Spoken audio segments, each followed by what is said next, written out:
Next point from this chapter is superposition of waves. Superposition of waves.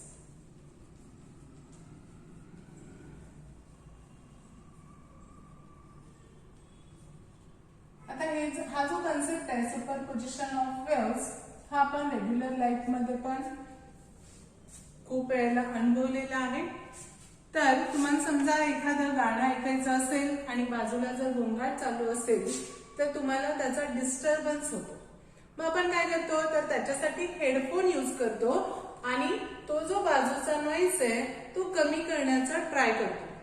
पण तो पूर्णपणे कमी होत नाही.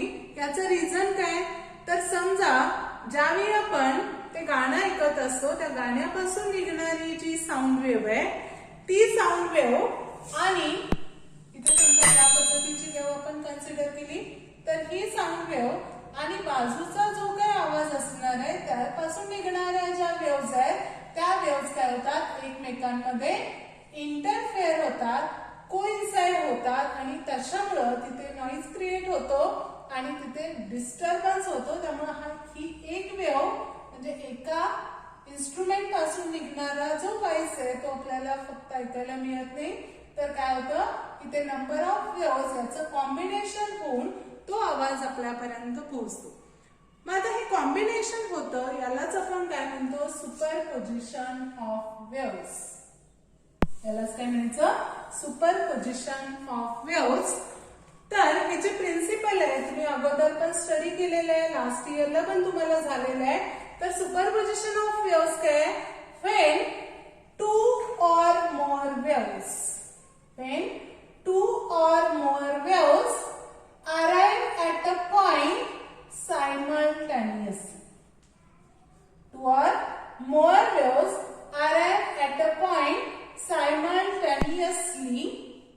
याचाच अर्थ काय एक किंवा एक पेक्षा जास्त वेव्हज जर एकाच वेळी एकत्र येत असतील.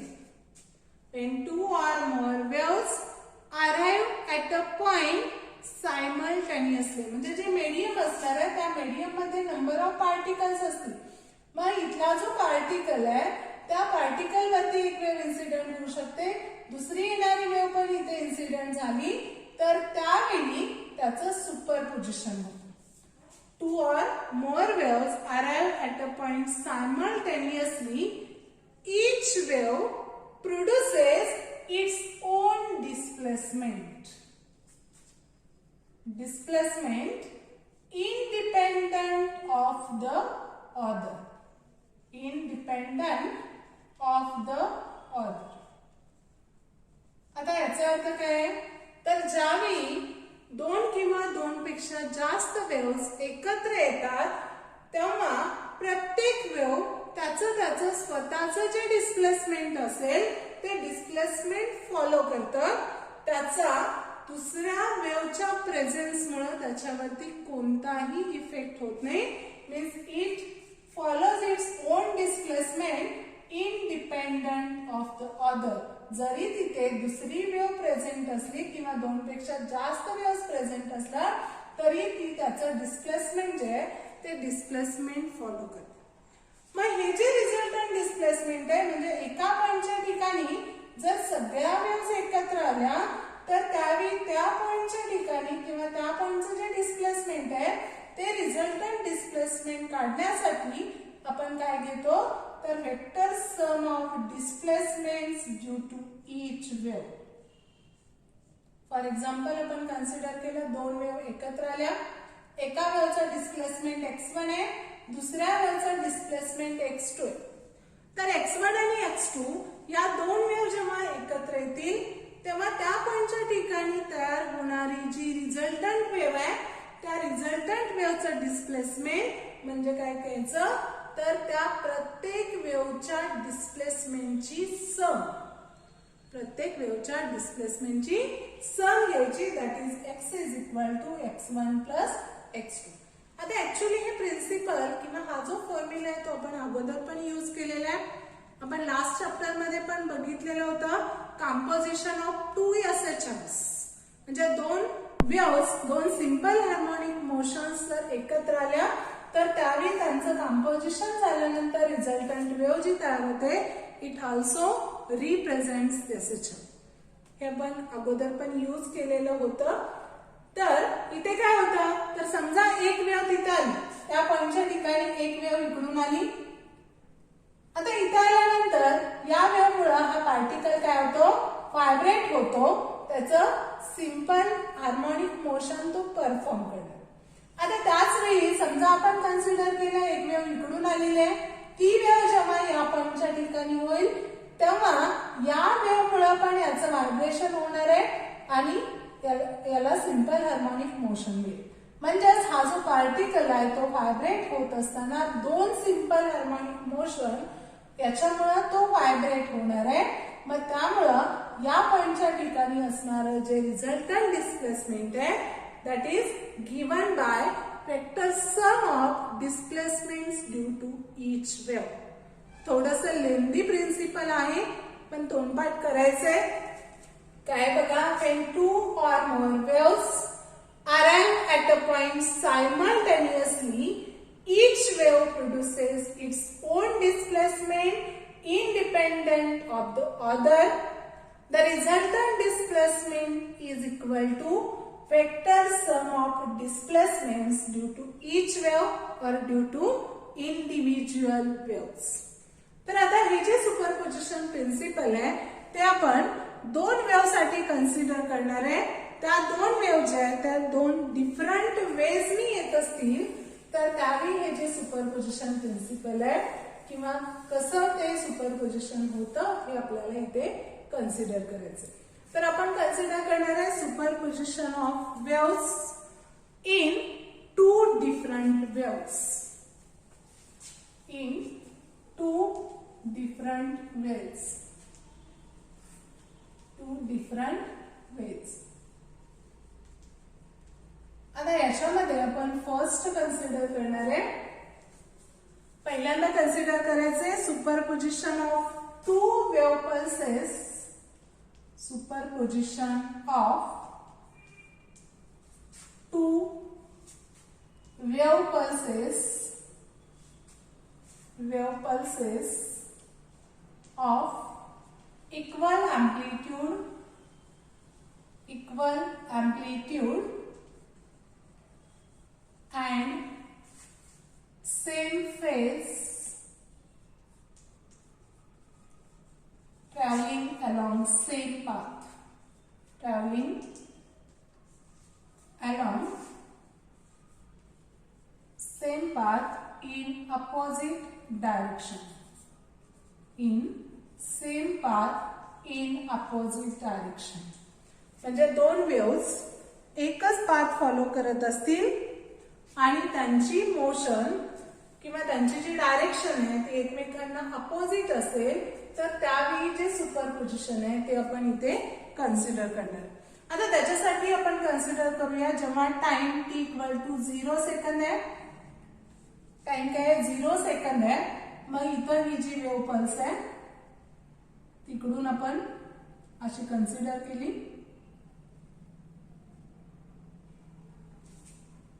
आणि इकडून समजा आपण ही दुसरी वेव्ह कन्सिडर करूया.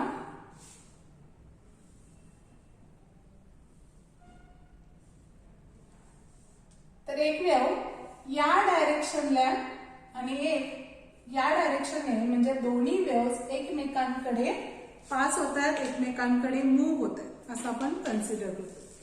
आता ज्यावेळी t is equal to 0 second आहे त्यावेळी या वेव्ह आपण काय केलेल्या आहेत सेपरेट दाखवलेले आहेत. एक वेव्ह या डायरेक्शननी पुढे चालली आहे आणि एक वेव्ह या डायरेक्शननी पुढे. आता आपण कन्सिडर करणार आहे t is equal to 1 second. आता ही वेव्ह कंटिन्युअसली काय होते पुढे पुढे पास होते त्यामुळे ही जी वेव्ह आहे तिकडे गेली आणि इथे ही वेव्ह इथपर्यंत आली असं आपण कन्सिडर करू. आता त्याच्यानंतर आपण घेतला t टाइम आहे 2 सेकंद. आता 2 सेकंद टाइमला काय होतं तर ही वेव्ह आणि दुसरी वेव्ह थोड्या प्रमाणात आणखी जवळ जवळ येणार आहेत.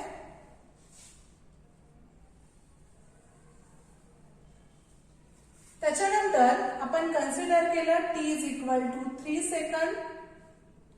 आता 3 सेकंदला काय होईल, तर ही जी वेव्ह आहे थोडीशी पुढे जाते आणि ही वेव्ह थोडीशी इकडे येणार आहे.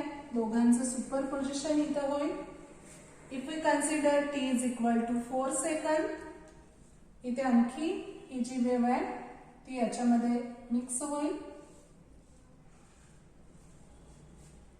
आणि ही जी वेव्ह आहे ती परत इथे या पद्धतीने पुढे जाणार. म्हणजे ह्या ज्या वेव्हज आहेत त्या वेव्हज काय होतात, तर हळूहळू एकत्र येतात आणि एकत्र आल्यानंतर त्या परत सेपरेट होणार आहेत. म्हणजे परत या पोझिशन त्या फॉलो करतील. म्हणजे t is equal to 5 second असेल, तर 5 सेकंदला ही पोझिशन परत मिळेल. t is equal to 6 second असेल, तर त्यावेळी ही पोझिशन, ही जी वेव्ह आहे त्या वेव्ह सेपरेट होतील. इथं मी तुम्हाला दाखवते. तर आता काय होणार आहे, ही वेव्ह इकडे येणार.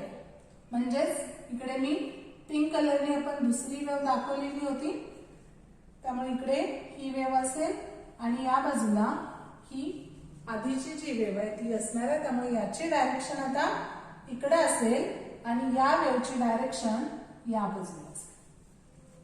म्हणजेच या दोन्ही वेव्ह, ही वेव्ह इकडून येते त्यामुळे इकडे जाणार आहे आणि ही वेव्ह इकडून आली त्यामुळे ती इकडे पास होईल. पण यांचं जे डिस्प्लेसमेंट आहे त्या डिस्प्लेसमेंट मध्ये कुठेही चेंज होत नाही. तर यांचं जे डिस्प्लेसमेंट आहे त्याच्यावरती कुठेही इफेक्ट होणार नाही. पण जेव्हा त्या इथं एकत्र येतील त्यावेळी मात्र त्यांचं डिस्प्लेसमेंट हे सुपरपोजिशन प्रिन्सिपल वरून जो फॉर्म्युला आपण घेतो, म्हणजे दोन वेगवेगळ्या वेव्हचं, या वेव्हचं डिस्प्लेसमेंट, या वेव्हचं डिस्प्लेसमेंट कन्सिडर करून आपल्याला रिझल्टंट डिस्प्लेसमेंट तिथे डिटरमाइन करता येतं. तर इथे काय झालं, तर ही वेव्ह इकडून पास केले, इकडं पास केले, ही वेव्ह तशीच पुढे जाते, ही वेव्ह तशीच पुढे जाणार आहे. पण काही पॉइंटच्या ठिकाणी त्या दोन्ही वेव्ह एकत्र येतात, त्यांचं सुपरपोजिशन होतं, त्यांचा इंटरफरन्स तयार होतो. आता इथे घेताना आपण काय घेतलेलं आहे, अँप्लिट्यूड दोन्ही वेव्हचं सारखंच घेतलेलं आहे. म्हणजे हे जे अँप्लिट्यूड आहे ते दोन्ही वेव्हसाठी सेम घ्यायचे. Equal amplitude and same phase. Same phase म्हणजे काय, इथं हे क्रस्ट आहे, या वेव्हचं पण क्रस्टच कन्सिडर केलेलं आहे. ट्रॅव्हलिंग अलॉंग सेम पाथ, ह्या दोन्ही सेम पाथ फॉलो करतायत, मुव्हिंग टुवर्ड्स इच अदर. ह्या दोन्ही मूव्ह होताना कशा आहेत, टुवर्ड्स इच अदर. आता ज्यावेळी सेम फेज आपण कन्सिडर करतो, म्हणजे समजा याचं आपण क्रस्ट कन्सिडर केलं, याचं क्रस्ट कन्सिडर केलं, तरी त्यावेळी त्या दोन्ही वेव्ह या सेम फेज मध्येच असते. मग जर सेम फेज असेल तर त्यावेळी त्यांचं सुपरपोजिशन झाल्यानंतर तो जो इंटरफरन्स आहे, ते जे सुपरपोजिशन आहे, it is non as constructive interference. त्याला काय म्हणायचं, constructive interference if two waves superimpose are in same phase. ज्या दोन वेव्हज सुपरइम्पोज होतात त्या जर सेम फेज सेम फेज मध्ये असतील, then there is constructive interference. आणि जेव्हा कन्स्ट्रक्टिव्ह इंटरफरन्स असतो तेव्हा इंटेन्सिटी ही मॅक्झिमम असते. इंटेन्सिटी ही मॅक्झिमम असणार आहे. म्हणजे समजा दोन लाईट वेव्ह एकत्र आल्या, तिथे कन्स्ट्रक्टिव्ह इंटरफरन्स तयार होत असेल तर लाईटची इंटेन्सिटी जास्त असेल. जर साऊंड वेव्हज एकत्र आल्या तर जो काय साऊंड आपल्याला ऐकायला मिळतो त्याची इंटेन्सिटी, तो जो साऊंड आहे तो लाऊड असणार आहे, इंटेन्सिटी त्याची मॅक्झिमम असेल. म्हणजे तिथे कन्स्ट्रक्टिव्ह इंटरफरन्स तयार होण्यासाठी दोन वेव्हज या सेम फेज मध्ये असायला पाहिजेत आणि त्या दोन्ही वेव्हचं सुपरपोजिशन व्हायला पाहिजे, त्यावेळी कन्स्ट्रक्टिव्ह इंटरफरन्स तयार होतो. आता इथून क्रॉस झाल्यानंतर त्या दोन्ही वेव्ह त्यांचा जो इंडिव्हिज्युअल पाथ आहे तो तसाच फॉलो करतात. म्हणजे एका वेव्हचा दुसऱ्या वेव्हवरती कोणताही इफेक्ट होत नाही, त्या तशाच पुढे जाणार आहेत किंवा इकडून येणारी वेव्ह या डायरेक्शननी तशीच पुढे पास होते. आता हे झालं जर सेम फेज मध्ये वेव्स असतील तर. Now if we consider the two waves are in opposite phase travelling along same path and also moving towards each other. इथे आपण सेकंड कन्सिडर करणार आहे superposition of two wave pulses of equal amplitude and opposite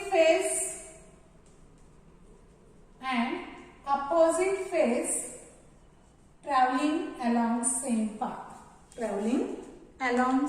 path. तर इथे आपण दोन waves consider करणार आहे ज्या दोन वेव्स या अपोजिट फेज मध्ये असतील. म्हणजे समजा आपण t इज इक्वल टू 0 सेकंद घेतला तर ही एक वेव्ह आपण कन्सिडर करतोय आणि ही जी दुसरी वेव्ह आहे ती याच्या अपोजिट फेज मध्ये. म्हणजे तिथे जर क्रस्ट असेल तर इथे आपण ट्रफ कन्सिडर केलेला आहे. या वेव्हची डायरेक्शन इकडे आहे, या वेव्हची डायरेक्शन या बाजूला. हे आपण t इज इक्वल टू 0 सेकंद. आता आपण हे सपोज करतोय 0 सेकंदला किंवा 2 सेकंदला त्या एकत्र येतील, 3 सेकंदला सेपरेट होणार आहे असं काही नाहीये. आपण फक्त इथे कन्सिडर केलेले. तर t इज इक्वल टू 0 सेकंदला ही वेव्ह इकडे चालली, ही वेव्ह इकडे चाललेली आहे. दोन्ही अपोजिट फेज मध्ये. म्हणजे याचं क्रस्ट असेल तर याचं ट्रफ आहे. आता t इक्वल टू 1 सेकंद आपण कन्सिडर केलं तर या वेव्ह आणखी जवळ येतील.